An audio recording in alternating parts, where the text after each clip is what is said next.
Welcome. এসএলএসটির তো answer কি আমরা পেয়েছি, এসএসসি দিয়েছে। এবারে এই অ্যান্সার কি নিয়ে কিন্তু বহু অভিযোগ আমাদের এডুকেশন বিষয়ে যেমন আছে, আমি গতকালকের ভিডিওতে কয়েকটি বলেছি, অন্য অন্য সাবজেক্টেও আছে, সব সাবজেক্টেই। তাহলে এবার প্রশ্ন আসছে চ্যালেঞ্জিংয়ের, যে এসএসসি একটা অপশন রেখেছে যে 100 টাকা দিয়ে প্রতি প্রশ্নে আমি চ্যালেঞ্জ করতে পারবে, ক্যান্ডিডেটরা করতে পারবে। চ্যালেঞ্জ করলেই কি নম্বর বাড়বে? চ্যালেঞ্জ করলে কি কি সুবিধা? আমি চ্যালেঞ্জ করলে কি আপনার সুবিধা আছে, না আলাদা আলাদা প্রত্যেককে করতে হবে? চ্যালেঞ্জ একই প্রশ্ন যদি একের বেশি বা অনেকে করে, সেটার ক্ষেত্রে কি সুবিধা? আমি শুধুমাত্র একা একটি প্রশ্ন চ্যালেঞ্জ করলাম, তাতে আমার কি সুবিধা বা আমার কোনো অসুবিধা হতে পারে? কতটা কার জন্য লাভজনক? এছাড়াও কিভাবে চ্যালেঞ্জ করব, চ্যালেঞ্জ অ্যাকসেপ্ট হলে টাকাটা ফেরত দেবে কি না, এই বিষয়ে বিভিন্ন প্রশ্ন আছে। কিভাবে করব সেটা তো আপনারা বিভিন্ন চ্যানেলে পাচ্ছেন, কিন্তু চ্যালেঞ্জ করে কতটা লাভ হবে এই প্রশ্নটা মেন। আমি আজকে কিন্তু সেই বিষয়টা এই ভিডিওটাতে বলবো। প্রথমেই বলি, আমাদের শিক্ষাবিজ্ঞান বা এডুকেশন বিষয়ে আমরা দেখেছি বেশ কিছু প্রশ্ন উত্তর তো ভুল আছে, কিছু প্রশ্ন নিয়েও কিন্তু সমস্যা আছে এবং সেটারও কিন্তু জায়গা আছে, সেটাও চ্যালেঞ্জ করতে পারবেন যদি মনে হয় প্রশ্নটিই গন্ডগোল আছে অথবা প্রশ্নটি আউট অফ সিলেবাস। সব অপশনই কিন্তু 6টা ও 7টা অপশন আছে। এবারে প্রথমে আপনার যে যে প্রশ্নগুলো মনে হবে এই প্রশ্নের উত্তর এসএসসি যে অ্যান্সার কি দিয়েছে সেই অ্যান্সার কির এগেনস্টে আমার মনে হচ্ছে এসএসসি সাপোজ এ বলেছে উত্তরটা সি হওয়া উচিত, আপনি চ্যালেঞ্জ করতে পারেন। তার জন্য আপনাকে কি করতে হবে, রেফারেন্স হিসেবে অন্তত দুটো অথেন্টিক বই, একটি নয়। এমন বই দেবেন, বাজারের একটা চটি বই প্রাণ চক্রবর্তী লিখেছে, তার কোনো টিভি নম্বর নেই, কিছু নেই, তা দিলে কিন্তু হবে না। বইটি একটি অথেন্টিক কোনো পাবলিশার্সের হতে হবে, যার টিভি নম্বর থাকে বা অন্যান্য, সেই বইয়ের ফ্রন্ট পেজটাও আপনাকে আপলোড করতে হবে, তার সাথে যেখানে সেটা আছে সেই পৃষ্ঠা নম্বরটাও পিডিএফ আকারে আপনাকে আপলোড করতে হবে। অন্তত দুটো বইয়ের রেফারেন্স আপনাকে কিন্তু দেখাতে হবে। ফার্স্ট এখানটাই গেল। এবারে একটু সংক্ষেপে বলে তারপরে আসছি লাভ লস কী আছে বা অ্যান্সার কী হবে। এবারে আপনি প্রথমে, আমি স্ক্রিনে দেখাতে পারবো না কারণ আগেই বলেছি আমার ল্যাপটপ কম্পিউটার কিছু নেই, আমি দেখাতে পারবো না। যে সিস্টেমটায় যাবেন, আপনি ওয়েবসাইটে লগ ইন করার পরে এসএলএসটির এটি অপশনটা আসবে, আর একটা স্পেশাল এডুকেটর আছে, আমরা স্পেশাল এডুকেটরে কিন্তু যাব না, ওটা আলাদা সাবজেক্ট, আমরা এটিতে যাব। সেখান থেকে মডেল কোশ্চেন অবজেকশন বলে একটি অপশন আসবে, সেখানে যাওয়ার পরে কিন্তু আপনার ক্যান্ডিডেটের রোল দিতে হবে। আগের দিন বলছিলাম আমি বললেও পারবো না, কারণ আমার রোল অ্যাড্রেস, রোলটা দিলে অটোমেটিক কিন্তু সব চলে আসবে, তখন আমি কোন কোথায় পরীক্ষা দিয়েছি, কি হ্যান ত্যান, আমার সাবজেক্ট সব কিছু কিন্তু চলে আসছে। চলে আসার পর যেটা দেবে, আপনি কোশ্চেন বুকলেট সিরিজটা আপনার সাবজেক্টে যাবেন, যে সাবজেক্টে তো আসলো, এবার কোশ্চেন বুকলেট প্রত্যেকটা ABCD একটি সিরিজ ছিল, সেই সিরিজ দেবেন।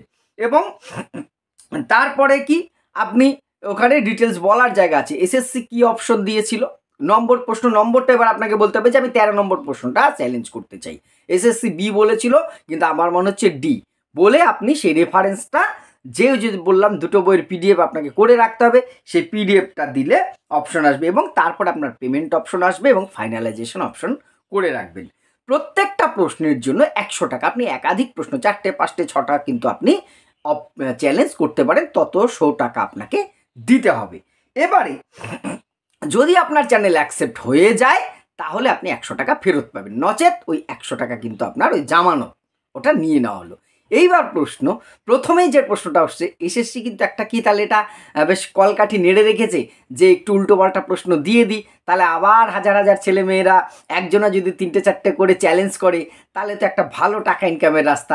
দেখুন, এটার পক্ষে বিপক্ষে মত থাকতে পারে, কোনো তথ্য নেই, তাই এই নিয়ে তো সরাসরি কিছু বলা যায় না, এ এখন উপরওয়ালাই জানে আসল ঘটনা কি। এইবার যেটা মূল প্রশ্ন, যে টাকা ফেরত পাই না পাই, এত গেছে আর 100 টাকা নয় গেল, তার চেয়ে বড় কথা আলটিমেটলি লাভ হবে স্যার। হ্যাঁ, লাভ কখন হবে, এইটা হচ্ছে প্রভিশনাল অ্যান্সার কি, এইটা ফাইনাল অ্যান্সার কি নয়।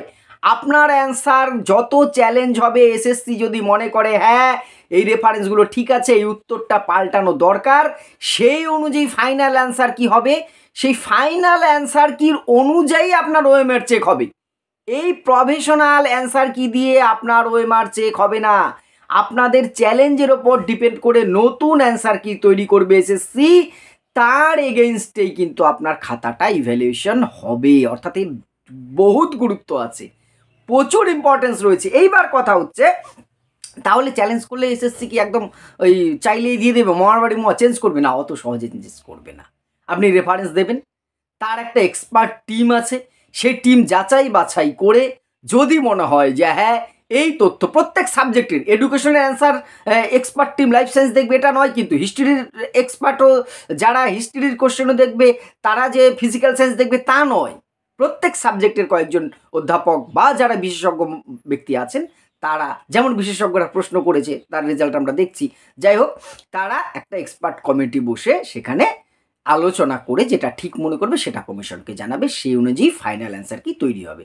এবার এখানে যে প্রশ্নটা উঠছে, স্যার চ্যালেঞ্জ বেশি হলে কি সুবিধা? হ্যাঁ, একটা প্রশ্নে একবার ভাবুন, একটা প্রশ্নে যদি 5,000 লোক অবজেকশন জানায় যে এই প্রশ্নের উত্তরটা ভুল আছে, তাহলে এসএসসি কি বা এক্সপার্ট কমিটি কি ভাবতে বাধ্য নয় একটু হলেও যে 5,000 লোক বলছে এই অপশনটা ভুল আর আমরা 3-4 জনে বলছি না এটা কিন্তু অনেক বেশি, তখন অন্তত অ্যান্সারটা চেঞ্জ না হলেও এমনও হতে পারে এ দিয়েছে এসএসসি অপশন, সেটাও নম্বর দেওয়া হলো, আপনারা চ্যালেঞ্জ করে সবাই বলেছিলেন সি অপশন, সিতেও নম্বর দেওয়া হলো। হতে পারে, এটা কিন্তু হতে পারে, কি করবে জানে এসএসসি, অথবা এ চেঞ্জ করে সি নেওয়া হলো। ভাই একটা প্রশ্নে এতজন বলছে এটা প্রশ্নটা ভুল আছে, প্রশ্নটা ভুল আছে, সাপোজ যে কোনো একটা প্রশ্ন যে না এটা এই প্রশ্নের উত্তর এটা হওয়া উচিত, এই অপশনে এখানে আসার কথা নয়, এই 3,000 4,000 লোক 5,000 লোক বলছে 10,000 লোক বলছে যে এই প্রশ্নটাই ভুল, তখন কিন্তু এসএসসি কি করলো, সবার জন্য নম্বর প্রদান করার ব্যবস্থা করলো, বা যে অপশনটা আপনি বলছেন সেটা গ্র্যান্ট করলো।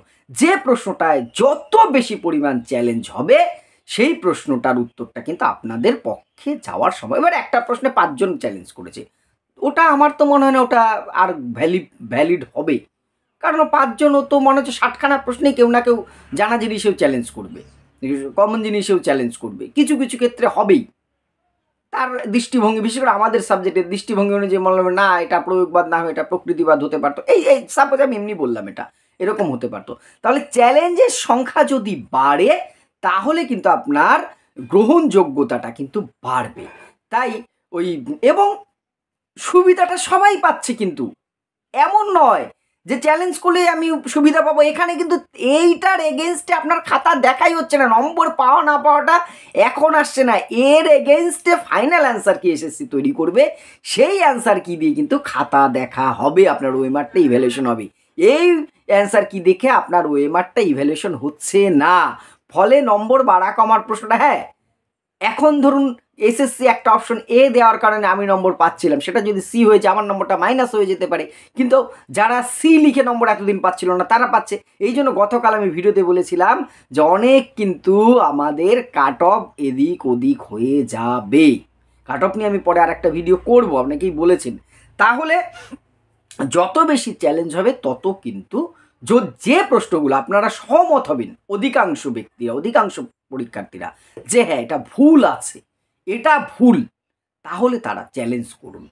তবে অযথা তো টাকা নষ্ট করতে উৎসাহিত করব তা নয়, যেটার এগেনস্টে আপনার যথাযথ রেফারেন্স আছে, সাপোর্টিং ডকুমেন্টস আছে, 5 দিন সময় আছে, এর মধ্যে আপনি সাপোর্টিং ডকুমেন্টসটা, রেফারেন্স যদি ঠিকঠাক না হয় তাহলে চ্যালেঞ্জ কিন্তু এমনিতেই অ্যাকসেপ্টেন্স হবে না, রেফারেন্সটা ঠিকঠাক দিন, একাধিক যত বেশি যেগুলো নিয়ে খুব কনফিউশন আছে, আমি সব সাবজেক্টের ক্ষেত্রে এটা বলছি, অধিক সংখ্যক যদি চ্যালেঞ্জ হয় তবে শেষ কথা বলবে এক্সপার্ট কমিটি, বললেই যে চেঞ্জ হয়ে যাবে সেটা কিন্তু কেউ বলেনি, এসএসসিও বলছে না সেরকম, তবে একটা এক্সপার্ট কমিটি থাকবে, তারা স্থির করবে এক্ষেত্রে, এটা বললাম। ফলে এটা হবে না বা হয় না তা নয়, এটা হতে পারে, আপনারা একটু দেখুন, তবে নিশ্চিত হলে তবে চ্যালেঞ্জ করুন, এখনই হতাশা হওয়ারও কিছু নেই, উৎফুল্ল হওয়ারও কিছু নেই, আর যাদের সম্ভাবনা আছে মোটামুটি মনে হচ্ছে তারা ইন্টারভিউয়ের জন্য, পার্সোনালিটি টেস্টের জন্য কিন্তু প্রস্তুতি নিন, সবার জন্য শুভকামনা রইল, যারা হয়তো